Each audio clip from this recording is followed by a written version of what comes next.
Good morning, Cougars. I'm your art teacher, Mr. Montgomery. It is great to have you here. Thank you for joining me for another segment of Saturday morning fly tying. For this week's segment, we are going to be tying up the very productive balanced leech. Yes, friends, I said it, leech. So when I get done tying this fly, I'm going to show you exactly why we call it a balanced leech. So this is one of my favorite flies to fish in things like lakes or ponds, okay? It's really productive and will catch lots of fish. And for this week's artwork, we are going to be creating a rainbow trout. But this isn't going to be your ordinary rainbow trout. We're going to abstract the trout a little bit by changing some colors on it. We are going to be using artist Piet Mondrian as inspiration for this artwork.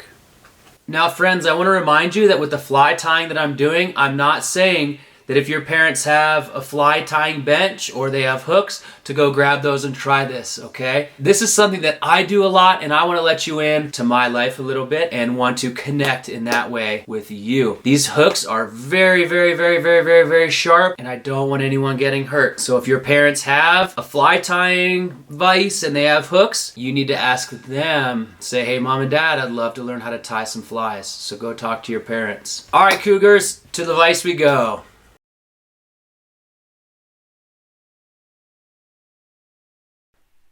Alrighty, folks, we are going to be tying up the balanced leech here. So we actually use what's called a jig hook on this fly. So you can see that the eyelet on the hook actually bends down a little bit at an angle. Okay, and I'll show you why we use that in just a second. So we're going to go ahead and start by adding our black thread. And then we're just going to go ahead and wrap that thread all the way up to the front, right behind where that hook shank bends down towards the eyelet. Now, we call this a balanced leech because when we use our bead head, we use a little nail or a pin to extend that bead out above and in front of the eyelet on the hook. So when this leech sits in the water, it's actually going to sit horizontally in the water. So that's side to side horizontally. So we're going to go ahead and add the tail to this leech. We're going to use black turkey marabou for this. And we want this tail to be about the length of the hook shank. So I go ahead and measure it out. And we're just going to attach it to the hook shank just right about where that hook point is. And we want to get that secured on there. And what I'd like to do is just create a little bit of a body for this fly. So I'm just going to go ahead and wrap my thread upwards, securing that turkey marabou to the hook shank.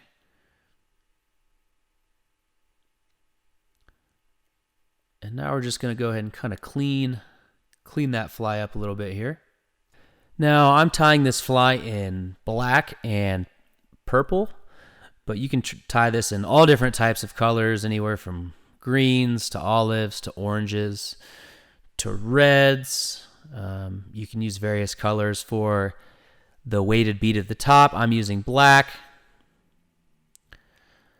I'm going to add some red flashabou to the tail on this leech. So I just take a small clump of a few pieces of flashabou. Just kind of like a tinsel material.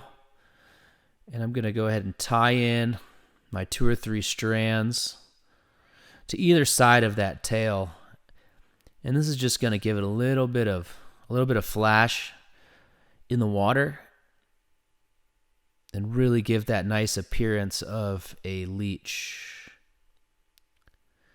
And these leeches can not only catch trout, but they can catch bass, or we've caught crappie, perch, bass, even northern pike we've caught with these balanced leeches. They're really productive, as I said before, and they can catch a lot of different varieties of fish. So I found this to be a really fun and easy pattern to tie up, and it also catches a lot of fish. So this is going to be a mohair leech.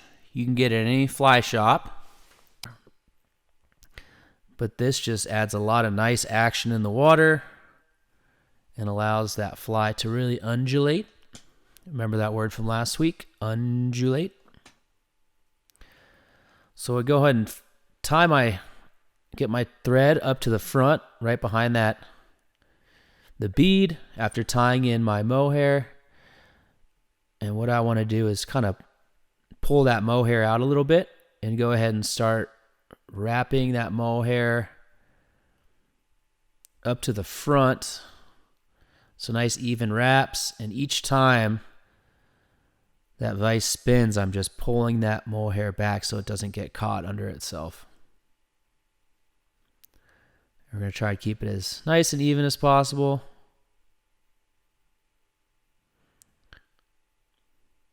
And I really find that this purple and black work really, really well together, especially with that red.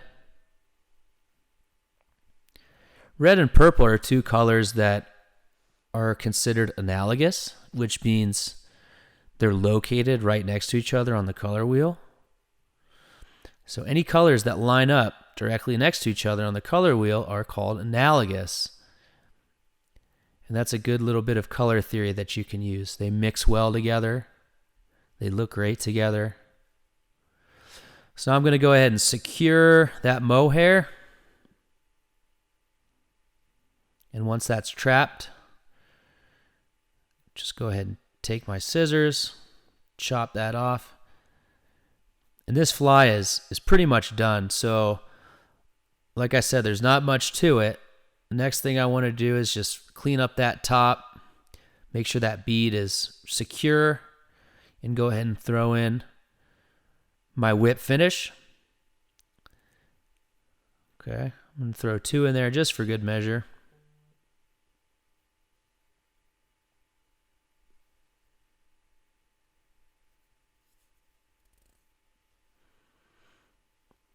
And that is the mohair balanced leech.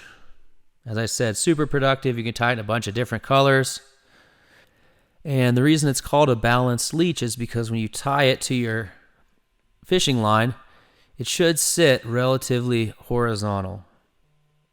And that is the balanced leech. Now for the drawing, we're going to do a rainbow trout drawing inspired by artist Piet Mondrian. Materials for this project are pencil, paper, Sharpie, and colored pencils. And remember also, erasers are a great tool for when we're coming up with our initial sketch for our artwork. So if you need to, pause this video, go collect your materials, and we'll see you in a second.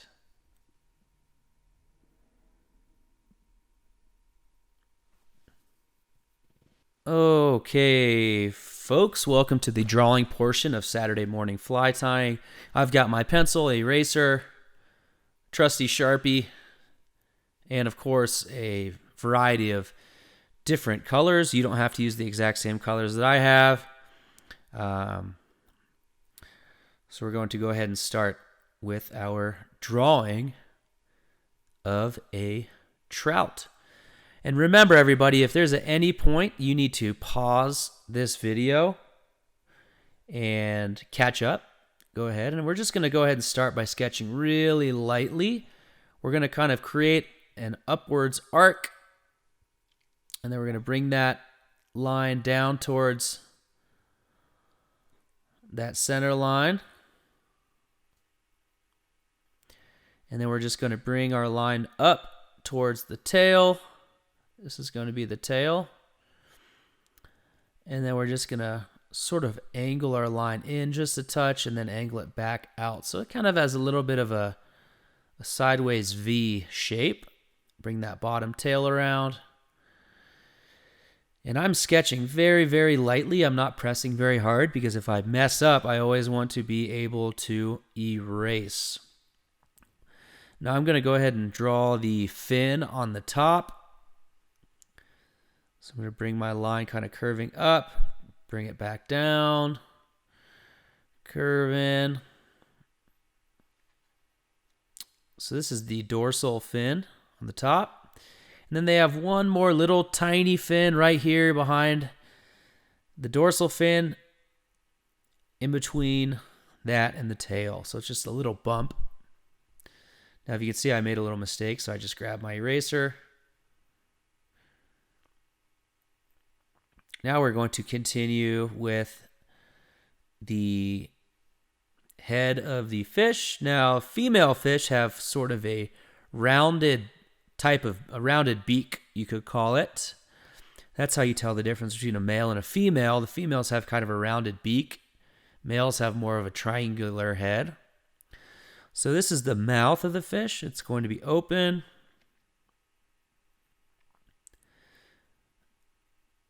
And now we're at that bottom jaw. We're just going to kind of curve our line. Back. And we need to begin adding the bottom of the gill plate. So I'm just going to do a horizontal line. It curves up. And that's going to be our gill. Kind of a backward C.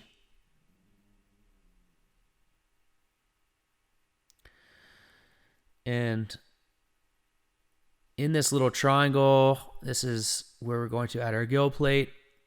We're just going to do some horizontal type lines.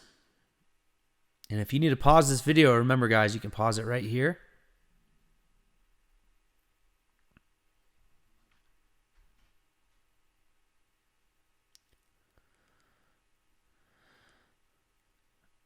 And this is one of the bottom fins on our fish. It's kind of a triangular type shape.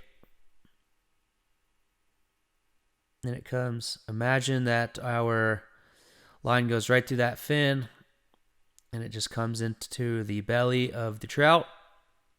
Horizontally goes across the belly, and we're just going to connect that line with the tail. They do have another fin right on the bottom of the belly. We're going to draw a horizontal line down. This one's kind of rectangular. I kind of messed up there, so I'm going to go ahead and grab my trusty eraser, finish that line out. And then we have one more tiny little fin all the way in the back. So the bottom of the fish has 3 fins. The top has 2, and then we have the tail. Now on each fin, we're just going to draw some parallel lines. That means they're right next to each other. On this bottom fin, the direction of those lines are going to be diagonal.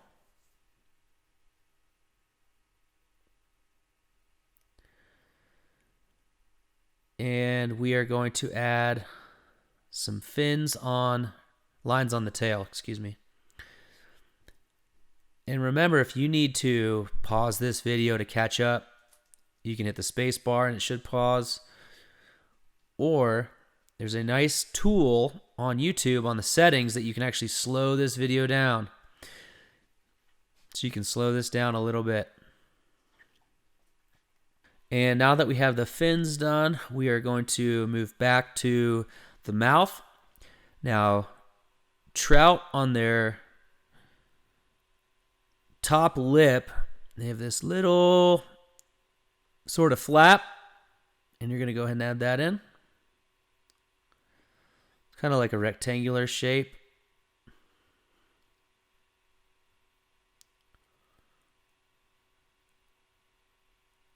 And the eye is just going to be a circle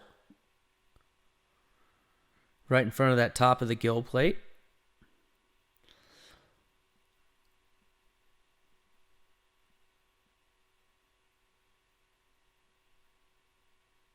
And I'm just going to kind of clean up a few of the lines, the extra lines here from my sketch. So now that I have finished my initial sketch, I'm going to use my Sharpie. Now it's important, everybody, that if you're using a Sharpie, make sure that you have something underneath your paper, because Sharpies will bleed through computer paper, this is pretty thin paper, so make sure you put an extra piece underneath because we don't want to get Sharpie on our parents' tables. So I'm going to go ahead and begin outlining all the marks that I just made. Remember, take your time. Try to do your best to just go over where you've made your pencil marks. Go nice and slow. And again, if you need to pause this video to catch up, feel free to do so. And also, if you need to slow it down, you can slow it down in your settings. It's a little gear at the bottom right corner of the video. Now, there are 4 main species of trout that we can find in Colorado. There's rainbow trout, brook trout, cutthroat trout, and brown trout. And they all look a little bit different. They have different colors, different types of spots. Rainbow trout are native to rivers, streams, and other fresh waters west of the Rocky Mountains, but are currently introduced into streams and lakes all over North America due to their popularity of fishing. Rainbow trout get their name from their beautiful colors that shine on their skin. The coloration of rainbow trout varies widely in relation to habitat and maturity, or how old they are, and whether they're male or female. Colors on the back of the trout can range from brown to olive to dark blue. And all rainbow trout have a pinkish band running right down the length of their body along the horizontal. That's where they get their name. Their stomachs are usually silver or fade to white pearl. And they have small black spots on their fins, backs, and tails. One of the biggest rainbow trouts ever caught was in Canada and weighed 48 pounds. That's pretty unbelievable. That is a big fish. So once we finish with our outlining, I'm just going to quickly go in and erase any pencil marks that kind of stick out. I missed a few lines here, but now what I'm going to do is go in and start adding some of our spots to our trout. So rainbow trouts have little tiny spots. Some are a little bit larger than others. But I'm just going to start randomly putting dots around the back of the trout. And again, if yours doesn't look just like mine, that is perfectly fine. I want you guys to have fun with this. Enjoy it. I don't have any plan to these dots. I'm just kind of putting them around the back randomly. We do find a few spots down on the bottom and definitely up on the head of the trout. We're going to add some spots. Put a few right there on the gill plate.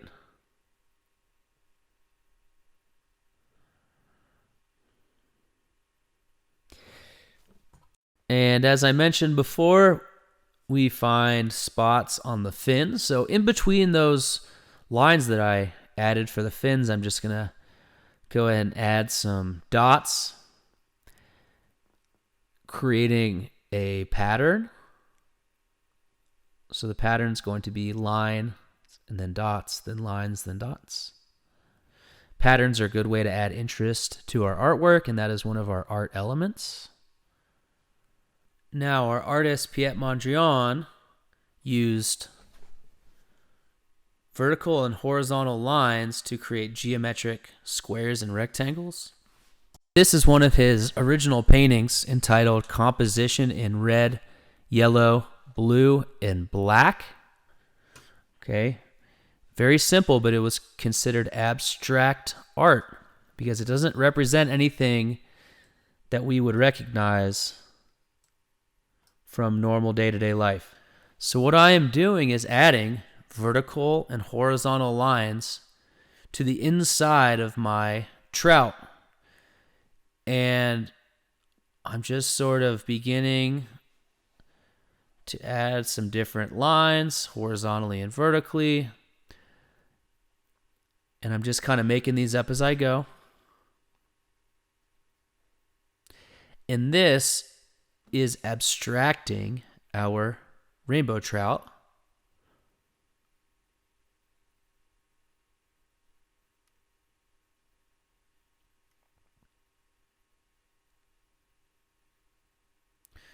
So inside of some of these larger areas, I'm just adding smaller horizontal and vertical lines. I'm trying to sort of stagger them a little bit. So we're not making just a grid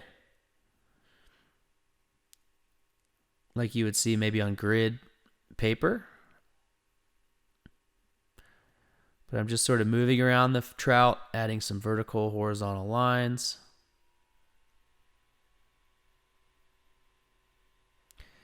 Of course, I'm doing this in pencil first, because if I make a mistake, then I would want to be able to erase them. Now I'm going to take my Sharpie and go ahead and outline my Mondrian vertical and horizontal lines.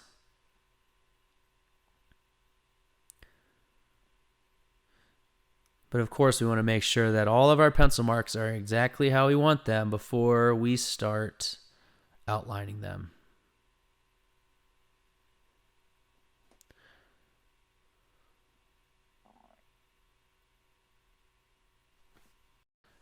A few more fun facts about rainbow trout is rainbow trouts are predators and will eat almost anything that they can catch, including insects, small fish, crustaceans like crawdads. They can also eat fish eggs, including fish eggs of rainbow trout, and they will also eat different small fish, including rainbow trout. Now, trout are easily adapted to various aquatic environments. Rainbow trout prefer a cool 55 to 60 degree freshwater streams with gravel bottoms and lots of natural cover.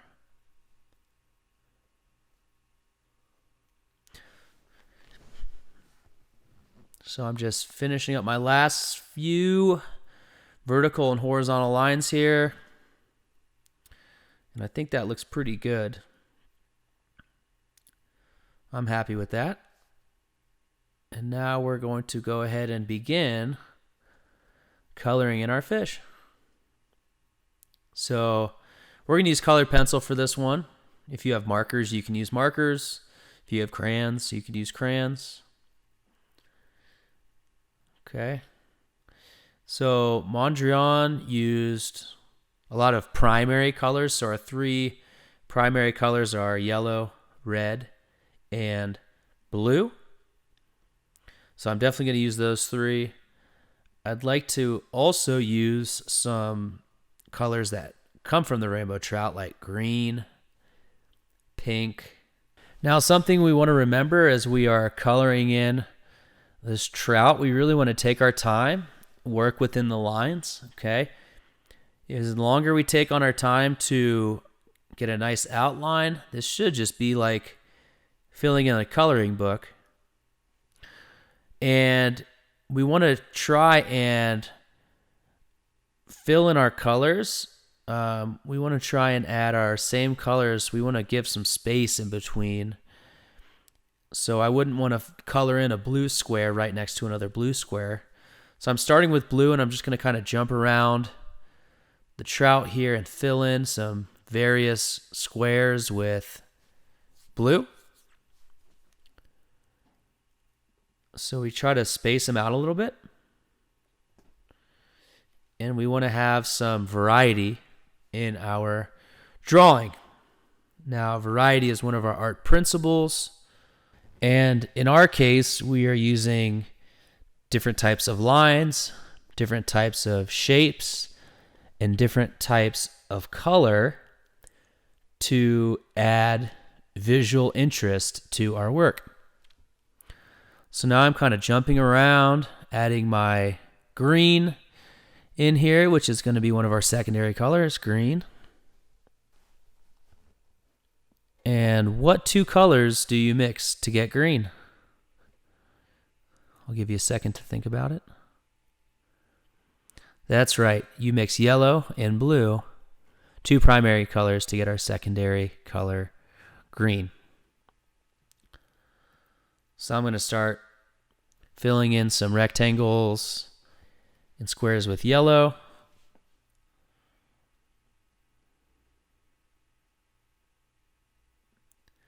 And again, I'm just sort of jumping around, filling in various areas with my yellow.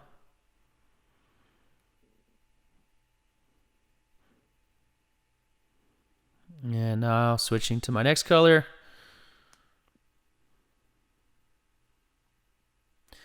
This was supposed to be a red, but it's almost coming out more like an orange, which I'm all right with, because we're sort of taking the influence from Mondrian and we're adding our own little spin to it, sort of a modern spin. And that's okay. This is more like a red. Let's see. Oh, that's much better. Now I want to sort of mimic that pink or reddish stripe down the lateral of the trout, so I'm going to go ahead and fill that one in and just sort of jumping around here. I'm going to leave a few of these white.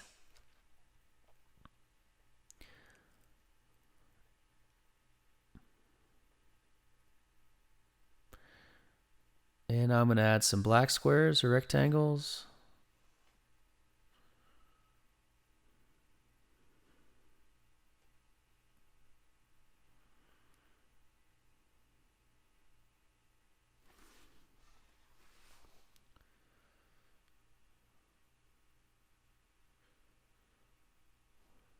Really take my time.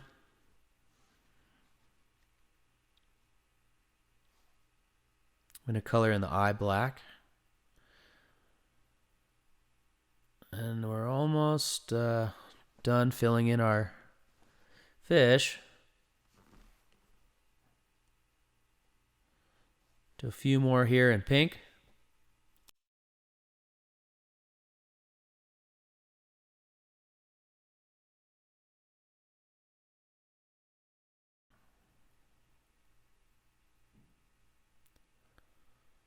All right, that looks pretty good. Final touch.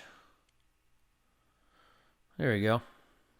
Now I'm going to actually color my fins in green, as a real rainbow trout would have green fins. I'm going to start with a lighter green first and fill in the whole fin, all of them with a lighter green. And what I'm going to do is, on top of that green, is add a darker green, which is going to give it some nice value change. Now, value, if you remember from the last video, is one of our art elements, and value is the lightness or darkness of a color.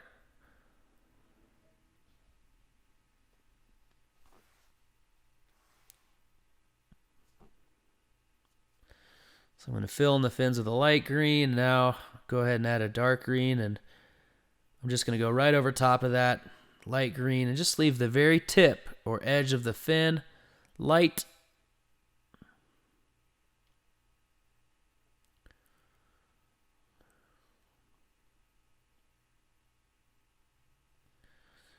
That looks pretty nice.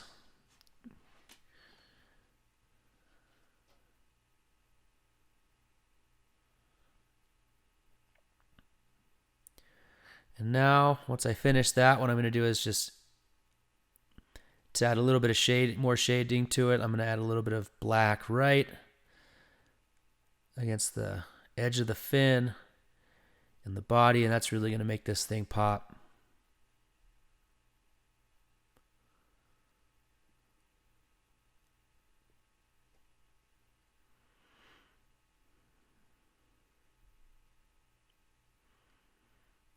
And that looks pretty good to me.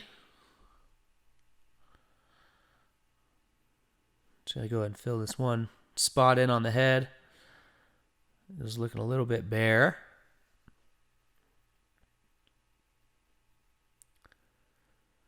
And remember, guys, if yours doesn't look just like mine, it is okay. So I'm just looking on little areas where I think the fish looked a little bit unfinished. Oh, I think that thing looks pretty good. So go ahead and put my name on it and the year, 2020, so we can remember this one for the rest of our lives. And I'm going to go ahead and leave this on the screen for you for a little bit and give you some time to catch up. And you guys, that was so much fun hanging out. I hope you had a good time with this Piet Mondrian inspired rainbow trout. Remember to photograph your work and add it to your Seesaw journal. Or if you want to email it to me personally, I would love to feature it on our Cruise Art Instagram account. Thanks for hanging out, y'all. We'll see you next time. Bye.